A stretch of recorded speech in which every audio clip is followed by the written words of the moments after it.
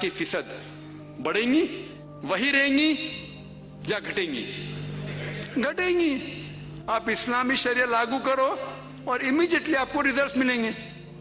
اور جو x home minister تھے LK اڈوانی, ابھی نہیں ہیں, اس دیش کے ہوم منسٹر تھے, ان نے تجویز کی تھی, ان نے کہا تھا گورنمنٹ سے کہ